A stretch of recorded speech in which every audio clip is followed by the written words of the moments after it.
Hello, everyone, and welcome to Grow With Us.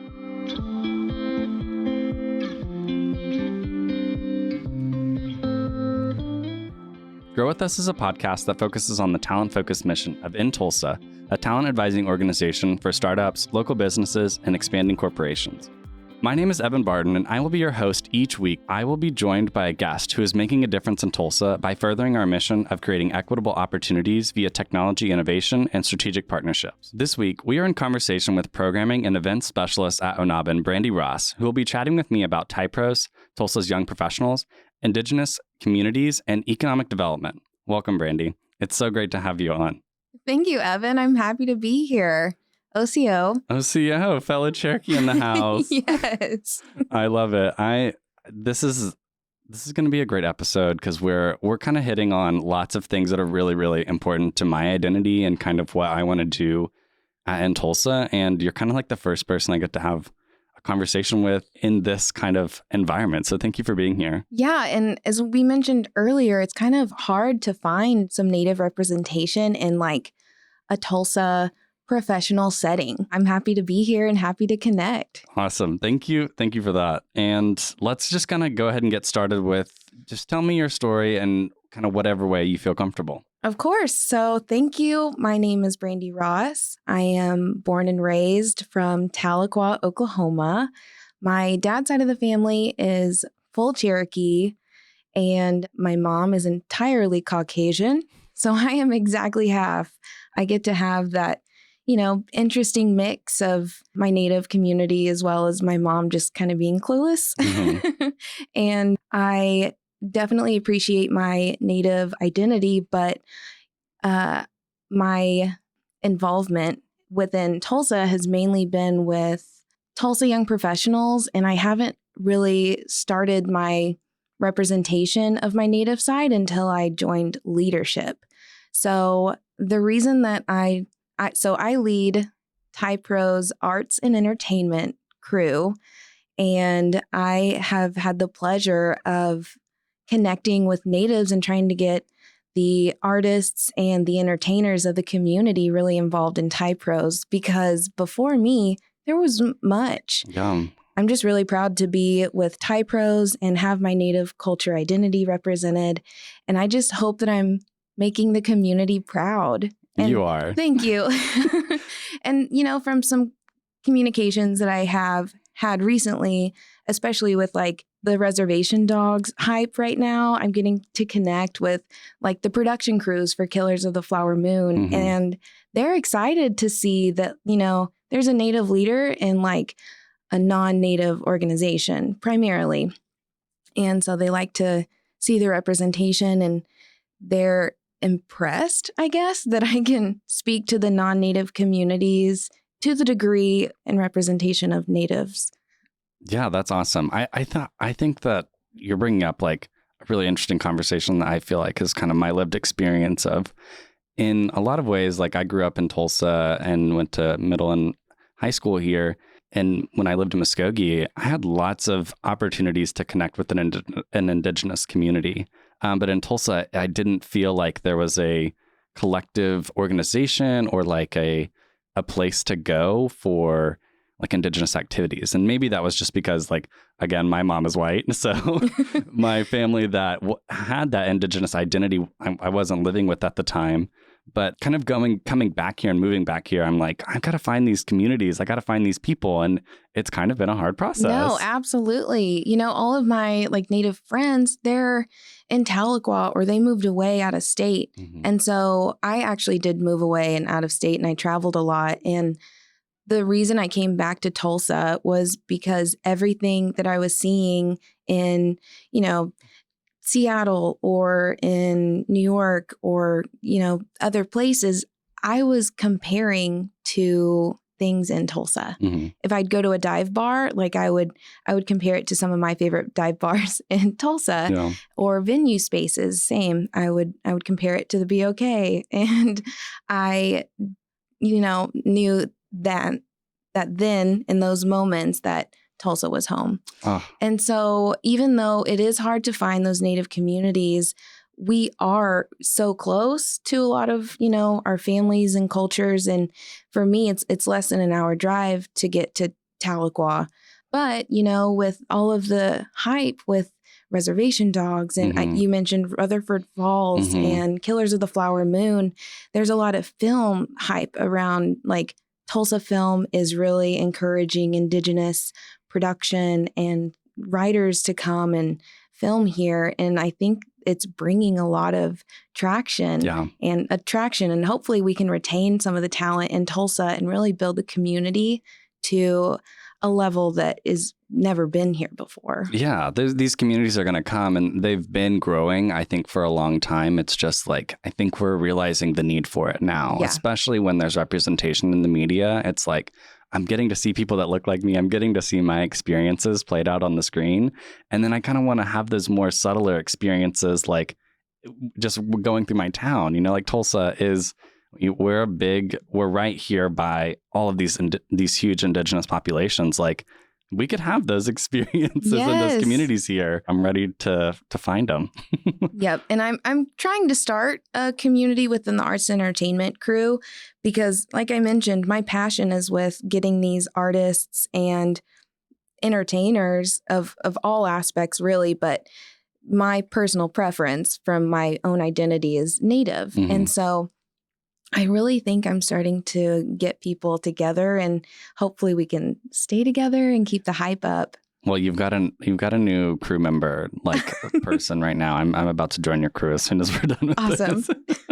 I know you've kind of touched on it a little bit here, but tell me a little bit more about what your experience as a Tulsan has been like. I think that everyone that I've had on has had an interesting relationship with Tulsa, so I'm always curious. No doubt. So I moved to Tulsa in 2012, and I primarily lived near Cherry Street. And that's kind of, for me, downtown was scary at that time. And then I decided to move to the west side of the river, which was an apartment complex called Westport at the time. And that's when I fell in love with downtown. I loved it. And fun fact, my grandfather on my mom's side, he worked at the Tulsa World for 50 years. Wow. And so whenever I would explain some of my thoughts or concerns about downtown, he would, just kind of give me validation, like, yeah, it was scary, but look at all this development and the way it's going. I really think you should, stay involved and stick with it. Yeah. And so then I moved to Ohio. Oklahoma, you're just going through the O states. Oklahoma I know, to Ohio. Right? So I moved to Ohio for love, but that's an entire story on its own. It's a different podcast. Yeah, that's a whole nother podcast. And things didn't work out, of course. So I decided to just take a year to figure out what I was going to do with life. And I traveled. So every month I would just buy a plane ticket and see if I could live there or what the vibe was, just try to find myself. And like I mentioned, I was comparing everything that was interesting to my personal interest to Tulsa. And so I decided to move back to Tulsa. I didn't have any experience that was needed at the time. So my background is in supply chain and logistics management. And I worked in the oil and gas industry, which wasn't so great when I was trying to get back to Tulsa. Yeah, when did you move back? What year was that? I think it was 2016, 2017. But yeah, it just was hard to find oil and gas career opportunities. Yeah. So I fell into insurance. And I did commercial insurance for 4 years until, recently, last Friday. I fell in love with working with the Indigenous communities. Surprisingly, they need insurance as well. Yes, they do. I got to really dig deep into what's important to tribal leaders and their risk management and sovereignty, protecting that, is the most important. And from that, I've really been able to connect with all types of tribes and culture, and not only just in Oklahoma, but on a national scale. And so my Tulsa experience has been trying to get those communities, especially with what we can discuss later is the McGirt ruling, the Supreme Court case ruling. And Tulsa sits on about 3 different reservations. Yeah. And so to really loop in those tribes into the city, or like have the non-natives in the city understand that those are 3 different languages. They're 3 different nations. Yeah. That's really something that I strive to do through Thai Pros, through the young professionals. That's awesome. Yeah. I think it's about time for Oklahomans to kind of understand that there's, 39 federally recognized tribes here in this state, and they are all different. Yes. And they don't always get along. That's putting it nice. Yeah, I love that. Kind of related to this topic of community and especially your professional past and kind of where you're headed, how have specific communities in Tulsa impacted you in your professional trajectory? Right. So I think that my Native communities and personal experiences have brought me where I am today. But I have to give props to Thai Pros. They've really developed me to be the professional that I am. They've given me a ton of training on public speaking or presentations. They've really streamlined a lot of their operations to what I do in my work life every day now. So those are the specific communities, my just Native culture and understanding of history can be dark. Yeah. But if you ever get to hang out with the Native groups, we're funny. Yeah. I would definitely agree with that. One of my friends, she likes to jokingly say, generational trauma. Oh, that's perfect. I definitely know a few friends from my undergrad that probably would say it in the exact inflection too. Exactly. And so, yeah, those are the 2 specific communities that have impacted me the most. That's awesome. Yeah, I think I can totally relate to you with my Native background being my main driver for my professional trajectory. I mean, I went to school thinking I was going to be a doctor, which I'm clearly not one right now, which is great. That's totally fine. I think being Indigenous and going to school and learning more about Indigenous cultures just increased my desire to come back here and try to find a way to get involved, try to find a way to serve my communities. And I don't think it's so hard to explain like how I feel like I am serving my community right now, but I do. I feel like I'm by having conversations like this with you and by telling everyone that I work with that I'm Indigenous and that this is a part of my identity and these are the people I want to serve, like that is the visibility that I think is necessary for there to be kind of like progress in this. So right. It's interesting. Like for me also, I was a cheer coach forever. And I always thought of, being a role model to the little cheerleaders who would be at like the high school games. Mm-hmm. I've always had that mentality growing up, like thinking there's always a little cheerleader looking up to me. Yeah. And so switching gears to like just my identity and how I can make that a thing for the little Native girls, I want them to realize that they can be a leader in a big city for what they consider a big city. Because I know I considered Tulsa the big city growing up. So one of my main role models that I would love to mention is Wilma Mankiller, the first female principal chief of the Cherokee Nation. And I grew up with her, on my radar because Tahlequah. But there were so many stories that I had no idea about her. And I never want a little girl to not know my stories if they're looking up to me. I'm pretty sure she was at Alcatraz. Yeah, no, that's what I was going to mention. My whenever I was traveling, I went to San Francisco with one of my best friends, and the sign that said Indians welcome, I was like, what? Yeah, what does that mean? I thought I was just going to visit an old prison. And so the stories that were being, explained on the headphones while you're walking through Alcatraz go hand in hand with like Native culture and history. And then Wilma Mankiller has like an entire cell. Oh, that's so cool. For her advocacy for, Native lands. And I just sat there and I cried in that cell because I was so upset that nobody had told me That Wilma Mankiller was My idol was there in prison. Exactly.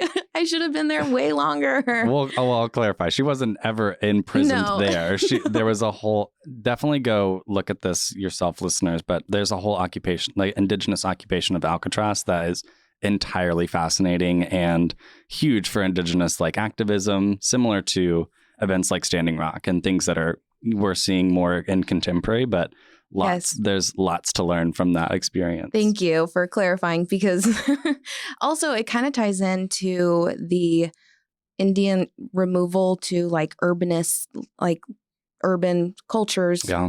I think that was in the 80s, but they were removing like young natives, promising them jobs in urban, cities and locations. And it really took away from so much of the culture that I don't think everyone intended to, but it happened, and we're still recovering. I do think that there was some intention, but no, I think that what you're hitting on is that there have been lots of attempts to rob us of our culture and to dilute it out of us, and we're still here. We're still having conversations, and we're still recognizing what happened, but not forgetting it. And it's awesome that we can have a conversation about this and feel like we're teaching people. I think the huge thing with the things that happen to indigenous people is the lack of knowledge about it, especially in Oklahoma, especially here in this state. So we could talk about this for forever, but I'm really glad that you're bringing it up here. Yeah. And what I'm super excited about to teach others our history and past is to do it with a calm, level head and a smile on my face. Yeah. Because I am proud to be Native, and I am proud of where we're standing right now. But yes, you hit the nail on the head. I will say that Brandi is smiling as she's saying all of this. You've kind of mentioned previously about your involvement in Type Roast, and I'd just love to hear more about it, kind of what it is, and maybe also how you got involved in the first place. Right, of course. So I actually have this pulled up because I don't have it memorized.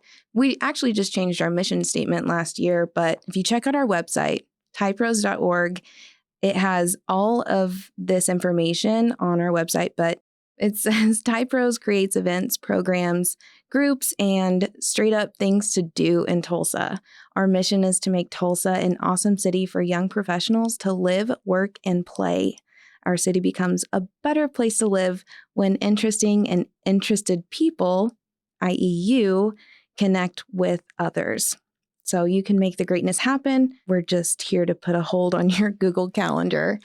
And that's awesome. That's a great mission statement. Right? It was fun. It was fun to come up with. But with that, there are 7 crews that I can talk about. There might be one coming up that we're going to have like a grand statement about, but I can't say that yet. I know about it, but we don't have to talk about it here. But I just wanted to really touch on my crew, the Arts and Entertainment crew. And I decided to get involved with Type Rose because I do love to have fun and see cool things. Yeah. And that was the all-encompassing interest for me. So Arts and Entertainment, we care about fine arts to local like live performances as well as sporting events.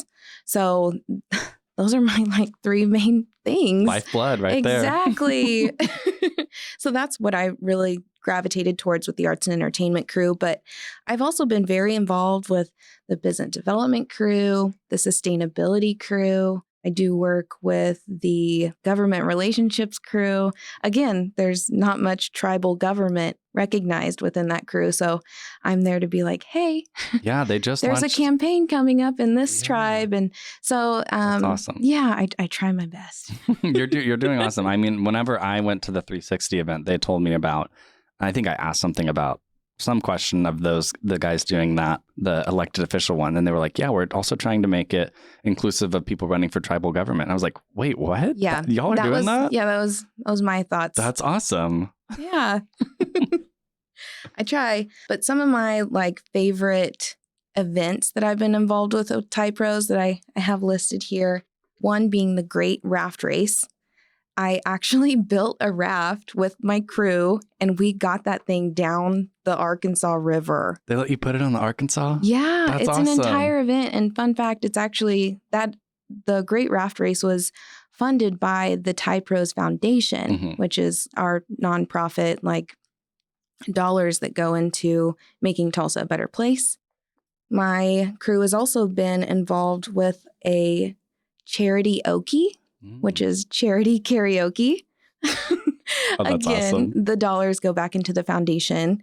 And my crew has also been involved in Next Now fashion show. So there were local designers, like fashion designers, who were partnered with a food truck. And they had a fashion show at the Guthrie Green with all the food trucks surrounding the event. So that was really fun. Oh my gosh, was someone wearing toast? Because I'm pretty sure there's like a toast food truck out there. I remember it was just a lot of the colors that were coordinating. Someone should have made actual food like on. They didn't take it too literally. No, they did not. But also there's Thai Pros Olympics, which is just a beer Olympics, which my crew has been heavily involved with. It's coming up fairly soon. We've also done a kickball team with OSSO. That's awesome. We were the Thai Pros Tie-Dye Pros. Yes. I think we won one game, but I think we had the most fun. You had the most fun. You had the most spirit. You probably had the best name. We actually had the coolest uniforms because we tie-dyed our jerseys. That's awesome. Right? Look at y'all. Yeah. But some other Thai Pros events and organizations that I've been involved with, not necessarily just arts and entertainment, has been the All Access, which is the C-suite like networking at the summit. That was really great in the past, and I think it's coming up again this fall. 918 Lead, which is the like political campaign awareness and learning. Gosh, how do I even like encompass everything that we did? It was a lot. It was just at campaign management, learning the different positions of elected official like roles. So I went through that. That was the inaugural cohort was this year. And then I also participated in Get On Board this year. And I was assigned to the Oklahoma Center for Nonprofits board. I'm their board intern this year. Oh, that's awesome. It's been amazing. I just cannot believe some of the people that I get to meet and share the same air. Yeah. And then also I've been involved with the Gilcrease Focus Group because they had their space reevaluated. And so it's been deconstructed and they're going to rebuild. And then also there is Boomtown Thai Pros Awards ceremony every year. And I get to also say that I am the first to put together the virtual talent show. Thanks to COVID, I got to re-gear and keep our arts and entertainment crew involved with the virtual talent show. Very interesting. It was when Tiger King was a thing. So there was a lot of Tiger King references, which was fun. That's forever going to be on the interwebs. But also one of my proudest was we hosted the virtual Cherokee art show. We got to make that like the first Cherokee representation through our arts crew. That's awesome. That's the type of stuff that like I love to hear is happening. Like Indigenous communities are getting involved with things that are going on in Tulsa. You're doing it. That's awesome. Thank you. Yeah. So kind of like, well, you touched on so many things there that I want to dive into, but we've got a short time. I do want to say that I'm starting my first board membership tomorrow. So just from my inspiration, people have inspired me for quite a few weeks now to like try to get involved on a board, and I'm gonna see if I can get involved with my stepmom's autism clinic. It's the Griffin Promise Autism Clinic in Broken Arrow. I know a member who I think she works with a lot of the fundraising and community involvement. Rebecca Watkins. Oh, okay, cool. Maybe I'll meet her. Maybe we work together, insurance stuff. That's awesome. That's so cool. In a past life. But let's kind of get through these, or let's get to these other questions because I've got lots to talk to you about. You've kind of got into this quite a bit with some of your other stuff. Tell me more about your work with Native and Indigenous communities. Absolutely. So my now day job, I get to travel to Indian reservations and train on economic development. And my primary focus is to get these Native artists who are creating these beautiful pieces of work, give them an entrepreneur mindset that you can succeed off the reservation and you can promote yourself in a respectful way to your culture. And so that's what I get to do. That's what I get to be paid to do now, which blows my mind. Some of my most memorable work, because I've done contracts with Onabin in the past, but this is my first like time really working with them full time. But one of my favorite stories I get to tell is they flew me to Montreal and I was driven down to an Indian reservation that's actually on the border of Canada and New York. It's the Mohawk Reservation. The Mohawk Reservation, yeah. So I got to experience Akwesasne, where that was the very first reservation I had ever been on. And it was my first eye-opening experience of missing and murdered Indigenous women. Yeah.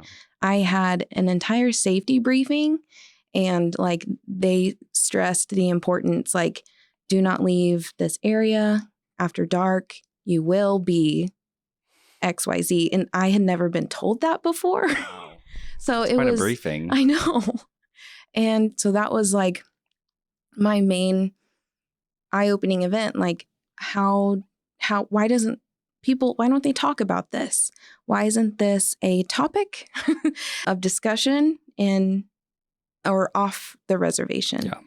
And that's kind of been one of my favorite topics to really rattle people is bringing up those numbers of missing and murdered Indigenous women and the issues that can grow from that. But that's kind of the darker side of the things that I will get to do in my future career. It's so important. I mean, just the numbers that you're speaking on, like 1 in 3 Indigenous women will experience violence in their life. Like that number is insane. Every time I hear it, I feel like we all need to take a pause and kind of understand what that means. I mean, I think that our culture right now, or just the United States, is like can't fathom how many Indigenous people there are. For that 1 in 3 is so many people. Right. It's so many people. So I think it's a dark one, but like we need to have more conversations about it. You're totally right. Yeah. And so fun fact, now with the McGirt ruling, Tulsa is now considered a reservation, right? So my uncle, he works for NCOG. He's the 911 regional coordinator, and he has been working tirelessly trying to involve local law enforcement to partner with these tribes, because say there is a violence on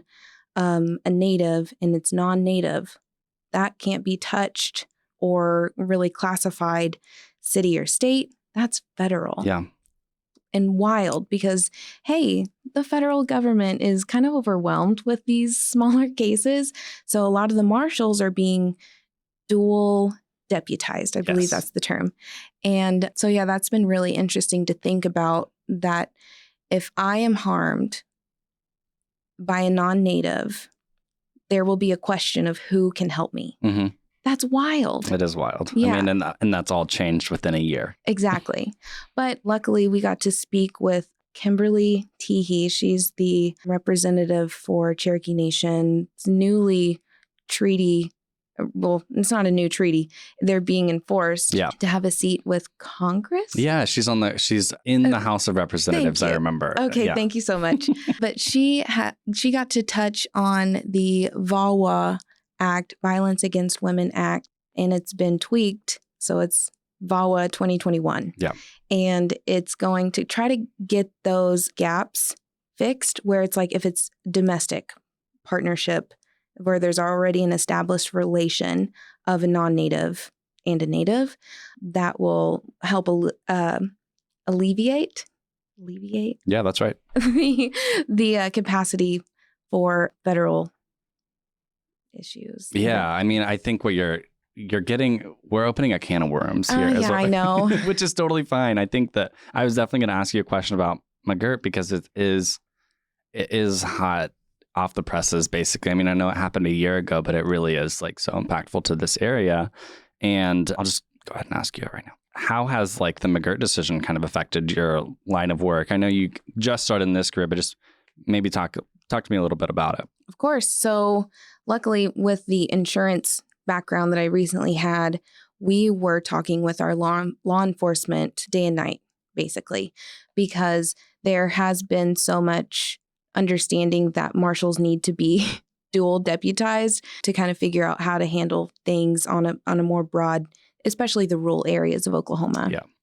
And so with the McGirt ruling, there's been a lot of just talk for me when people mention, oh, McGirt ruling means XYZ. And I'm just like, no, actually, it's just on crime. Yeah. So when people start talking about their property taxes, I'm like, well, let me just try to better educate what's going on. It is confusing for those folks that are not sure what it is. Like, definitely look it up. And I don't think I could give a three-sentence summary on it, but like, what Brandi's saying right now is totally correct. It is only with crime, but I think the implications are far-reaching, and we haven't even grappled with these implications. So. Right. And it's just kind of surprising, because every case that's been, ruled city or state where it was, a non-native and a native are impacted, it's being reopened,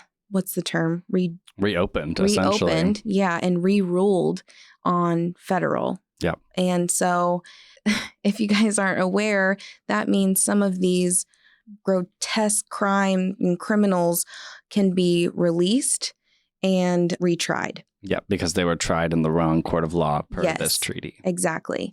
And so what's been really crazy on like my personal like family situation, I had an aunt who DUI, drunk driver. Happens. She murdered, 3 people. That's and so sad. So we kind of didn't really, she's been gone for so long. We didn't realize, oh yeah, she is native and she probably will be released. She just showed up. Wow. And it was just kind of that eye opener that I think a lot of families are going through with this ruling, where out of sight, out of mind. And now it's here, it's in front of us, and it's happening. So it's shocking. Yeah, it is. I think that this conversation could go in a lot of different ways, but I think kind of the little bow that I want to put on this is that please go learn more about the McGirt decision. If you're curious, there's so much to learn. The main thing that impacts us here in Tulsa is that, I think you mentioned this earlier, we are now, we've always been sitting on native land, but we are officially sitting on the Muskogee Creek Reservation, partially, the Cherokee Nation Reservation, partially, and do you know what's the third one? The Osage. It's okay. I was like, I know the Osage is close, but I didn't know if it was in Tulsa County or not.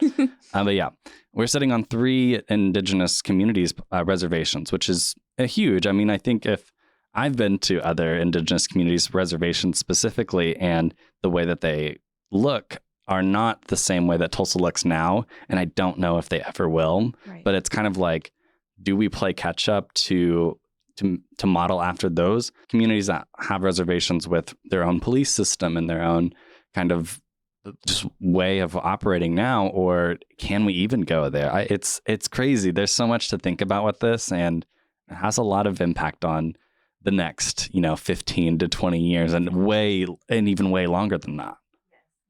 Yeah, so we've really gone into a lot of these topics that I'm so excited to talk about. But I think that this is a great one to leave people with and kind of pondering, and especially Tulsans that are listening in. What can people do to support indigenous communities in Oklahoma and in Tulsa right now? I think that you're honestly a great person to ask this question with how much work that you've done. So, well, thank you. Yes, right now there is a free showing at Circle Cinema every Monday night at 7:30, they're releasing the new episodes of Reservation Dogs, and just supporting those communities by just watching those episodes is huge, because Native communities are already there, but they don't want it to just be a Native show. They want everyone to watch. And I've always invited everyone to any event for Thai Pros. That's kind of how I've spun it, is it's a Thai Pros event that we're partnering with Circle Cinema, but really this is just Circle Cinema's thing. Yeah. I'm just trying to get young professionals involved and excited. You can also just check out museums, because a lot of the local museums understand the importance of the Indigenous art that can come out of these communities and how important it is to the history. But ultimately, I suggest if you really want to support Indigenous communities in Oklahoma, try to find those artists that champion their tribes. Yeah. So I know the Cherokee Nation, they have the Cherokee National Treasure Award. Wow. And so all of these Cherokee National Treasures, they're selected each year, and they are the community's like favorites, I guess. Ambassadors. Ambassadors. They're also mentors. So reaching out to those specific tribe champions, especially in the arts community, that's the easiest way to support the communities, because there is always going to be stories told, and there's always going to be pieces that are created that can be shared with non-natives and people just interested. Yeah, I think education is the only thing I would add on to that, which, meeting artists is, you're learning more about their culture and how they represent it. But just finding a good book about Oklahoma and the Indigenous history here, and kind of maybe just really grappling with the history of Indian Territory, or formerly known as Indian Territory, I think Right. is super huge for just understanding your cultural context, and building up that cultural competency is huge. And I think that Tulsa has a really interesting opportunity to be like a really cool place for like Indigenous people. Can I plug one more? Of course.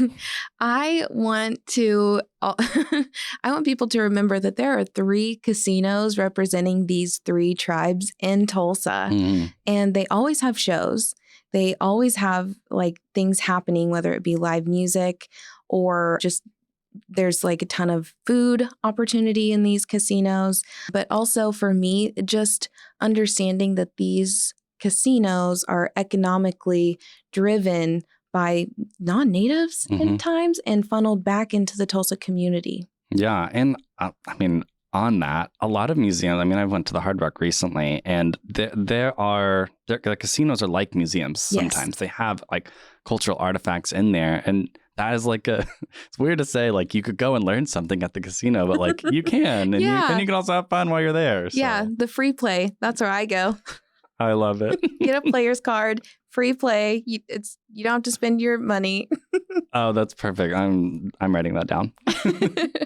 Brandi, I don't know if you can tell, I've had the most fun talking to you today. I just want to thank you. Thank you so much for your honesty and bringing up these conversations that are so, so important to me, and that we get to share with people that listen to Grow With Us. So thank you again. Of course. Thank you so much for being so welcoming, and great conversation. Thank you. Of course. If you'd like anyone to be able to reach you, is there a way that people can contact you? I normally plug like my LinkedIn or something, but. Of course, my most professional way to reach out is through LinkedIn, and my name again is Brandi Ross. Or you can reach out to me via email with my new email address, brandi@onabin.org. Check out Onabin website. It's just onabin.org. I'm very active on Instagram. I'll go ahead and plug Instagram. That is @brandshell. And everything in between. You can find me on all of the Ty Pros media on our website. Yeah. That's awesome. Thank you so much. Of course. Thank you so much for your time today and sharing with us everything that we discussed. I'd like to plug a few resources for our listeners of Grow With Us that might be of use to you. If you would like to stay in touch with all of our featured jobs and opportunities in Tulsa, then please join our talent network. By joining our talent network, you let us know you're interested in working with an in-Tulsa company, and our talent team will make sure we put the right opportunities on your radar. You can join at talentintulsa.com. That's talent.intulsa.com.